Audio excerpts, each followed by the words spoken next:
കറവൂരിൽ കഴിഞ്ഞ ദിവസം യുവതി കൊല്ലപ്പെട്ടതുമായി ബന്ധപ്പെട്ട് പിടിയിലായ പ്രതിയെ തെളിവെടുപ്പിനായി സംഭവസ്ഥലത്ത് കൊണ്ടുവന്നു.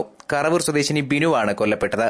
ഇവർക്കൊപ്പം താമസിച്ചിരുന്ന മെരിക്കുഴി സുനിതാ ഭവനിൽ മോനി എന്ന് വിളിക്കുന്ന സുധീഷാണ് പ്രതി. സംഭവ ദിവസം രാവിലെ ഒരുമിച്ച് വീട്ടിൽ നിന്നും ഇറങ്ങിയതായിരുന്നു ബിനുവും സുധീഷും.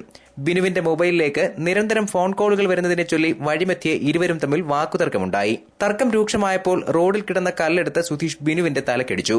ബോധരഹിതയായി നിലത്ത് വീണ യുവതിയുടെ തലമുടിയിൽ പിടിച്ച് ഇയാൾ വീണ്ടും നിലത്തടിച്ചുവെന്ന് പോലീസ് പറഞ്ഞു. ബിനു മരിച്ചു എന്ന് ഉറപ്പുവരുത്തിയ ശേഷം സമീപത്തെ തോട്ടിലെത്തി കൈയും കാലും കഴുകി.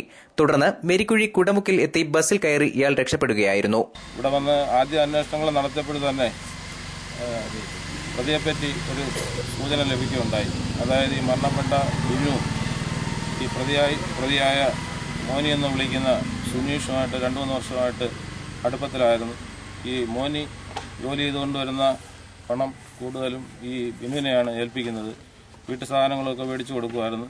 അയാൾ ഈ മോനിക്ക് തട്ടിൻ്റെ പണിയാണ്.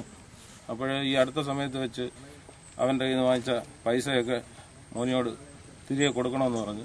അപ്പം മോനി പറഞ്ഞു തരാൻ പറ്റില്ല, നിനക്ക് ചെയ്യാവുന്ന ചെയ്തു.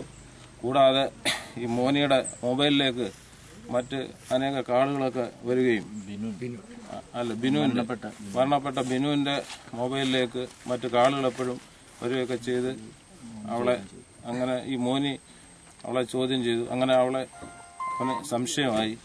അങ്ങനെ ഈ 29-ാം തീയതി രാവിലെ 7 മണിയോടുകൂടി അവർ രണ്ടുപേരും കൂടെ മുമ്പും പുറമായിട്ട് റബ്ബർ തോട്ടത്തിലേക്ക് വന്നു.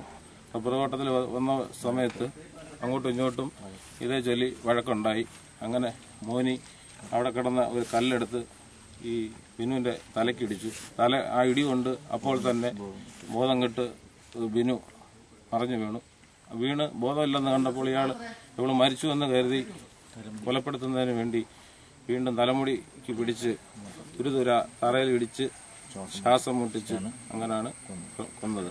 നിർമ്മാണ തൊഴിലാളിയാണ് സുധീഷ്. യുവതിയുടെ ഭർത്താവ് മരിച്ച ശേഷം യുവതിയും സുധീഷുമായി അടുപ്പത്തിലായിരുന്നുവത്രേ. കഴിഞ്ഞ ദിവസം രാത്രി വന്മളയ്ക്ക് സമീപം ആൾതാമസമില്ലാത്ത കെട്ടിടത്തിന്റെ ടെറസിൽ നിന്നാണ് സുധീഷ് പിടിയിലായത്. Punalur CI R Vijayan, Pathanapuram SI CI Mubarak, Kunnicode SI Binoj എന്നിവർ തെളിവെടുപ്പിന് നേതൃത്വം നൽകി. News bureau, Punalur.